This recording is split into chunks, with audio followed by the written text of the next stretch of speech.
Hello and welcome. Here are stories making rounds around the continent. Now, France is bracing for fresh political turmoil as Prime Minister Francois Bayrou faces a crucial confidence vote in Parliament on Monday. Bayrou, appointed just 9 months ago by President Emmanuel Macron, has stated or staked his government on a controversial €44 billion austerity package aimed at reining in France's soaring public debt, now at 114% of GDP. With the National Assembly fractured since Macron's snap election in 2024, Bayrou is widely expected to lose the vote, making him the third prime minister to fall within a year.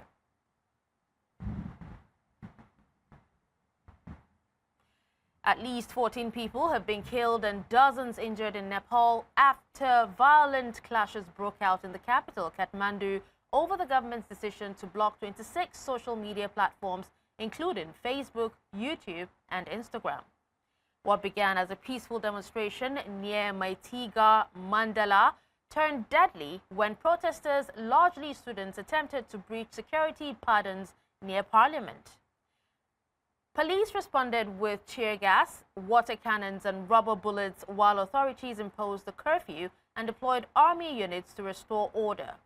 Our protesters, however, accuse officials of corruption, lack of transparency, and silencing youth voices.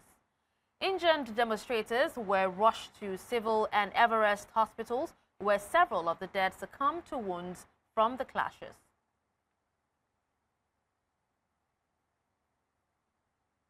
Away from that, U.S. President Donald Trump has issued what he calls a last warning to Hamas, urging the group to accept a deal to release hostages still held in Gaza.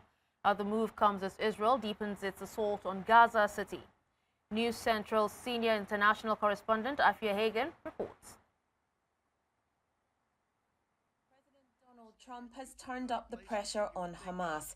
In a social media post, he declared Israel had accepted his terms for a hostage deal and that it was now Hamas's turn. "This is my last warning," Trump wrote, without offering details.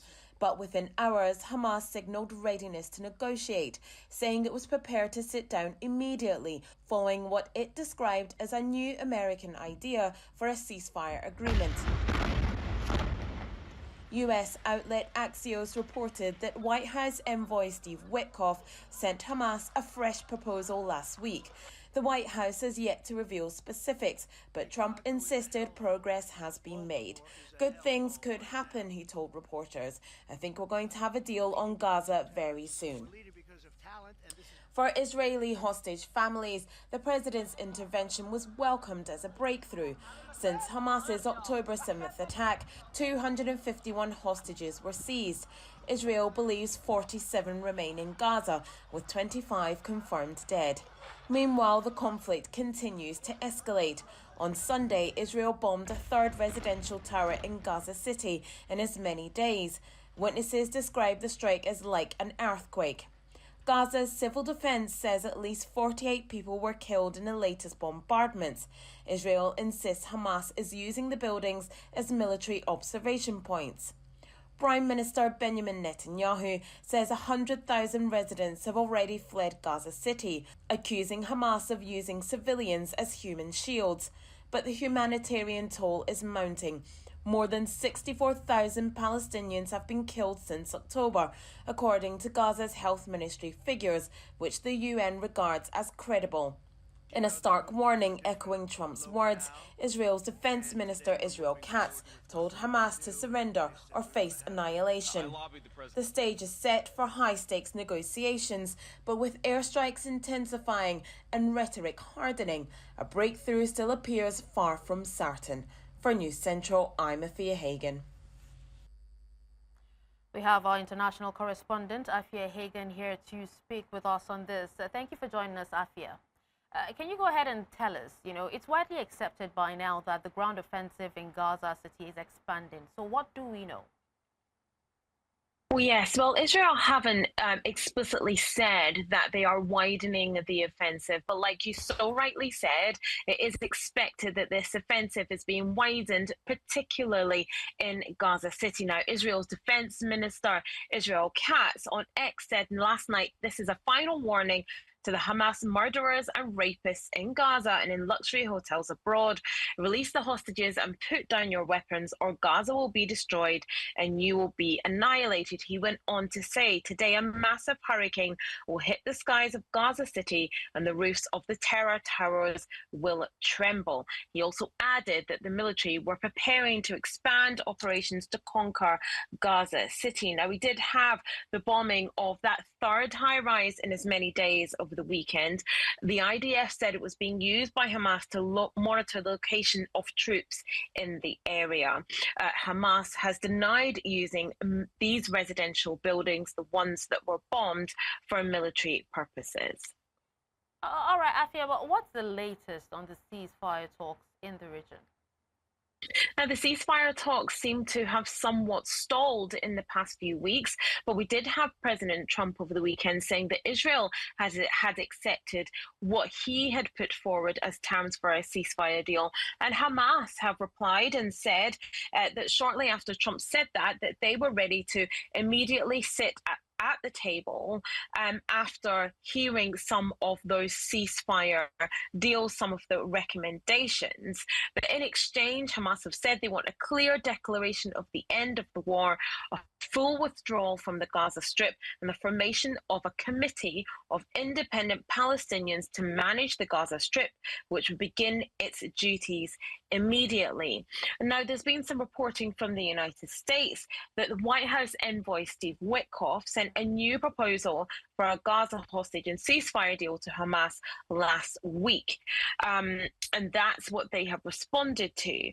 Now, the real sticking point in any ceasefire agreement is about the total end to the war, something that Hamas has called for, and for Israeli troops, the IDF, to leave the area. Now, and Israel have said that they will not do that, that is a sticking point for them, and they want to remain occupying Gaza, the Gaza Strip, and Gaza City. So like I said, at the moment, even though there are talks on both sides about a ceasefire and a new deal has been proposed, nothing has been agreed by Hamas or by Israel. All right. Now, can you go ahead and tell us what the mood is like, inside Israel, especially amongst relatives of the hostages? Well, the relatives held a huge demonstration over the weekend. 15,000 people took to the streets in Israel to call for a release for those remaining hostages. There's thought to be 47 hostages still remaining within Gaza. Unfortunately, 25 of those are thought to have been killed. So relatives of the hostages, and people who are supporting them have been marching in Hostage Square in Jerusalem. It's one of the biggest protests in recent months. Protests were also held in Tel Aviv. They were within earshot of Benjamin Netanyahu's residence in the city, and if he had been there, he would have heard speaker after speaker calling for him to end the war and strike a deal with Hamas that would bring the hostages home, whether they are the bodies of the 25 hostages who are dead or the remaining hostages who are alive. Some very, very emotional scenes and very angry relatives at that protest, saying to President Netanyahu, one of the mothers of the hostages said, "This is not a threat, Prime Minister. If something happens, you will pay for it. This is a mother's word." Lots of protesters saying that any expansion of the war, so, that offensive that's been talked about by Israel Katz moving more into Gaza City, hostage relatives saying that if there is an expansion of the war, that could be more of a threat to hostage lives. And actually, what Prime Minister Netanyahu should be doing is doing his best to make a ceasefire, make a deal with Hamas, and bring the hostages home. Before we let you go, Afia, now Spain has actually unveiled, 9 measures to stop the genocide in Gaza. Can you quickly walk us through them? Yes, that's right. Spain has quite a left-wing government and Prime Minister Pedro Sanchez. And today he announced 9 measures that he said was aimed at stopping the genocide that is taking place in Gaza. That would include a ban on weapons and arms embargo in Israel and a ban on vessels carrying fuel for the Israeli military to use Spanish ports. And he said that that is some of the ways, just some of the ways that can contribute to ending the genocide that he said is taking place within Gaza. All right, thank you so much, Afia, for speaking on this.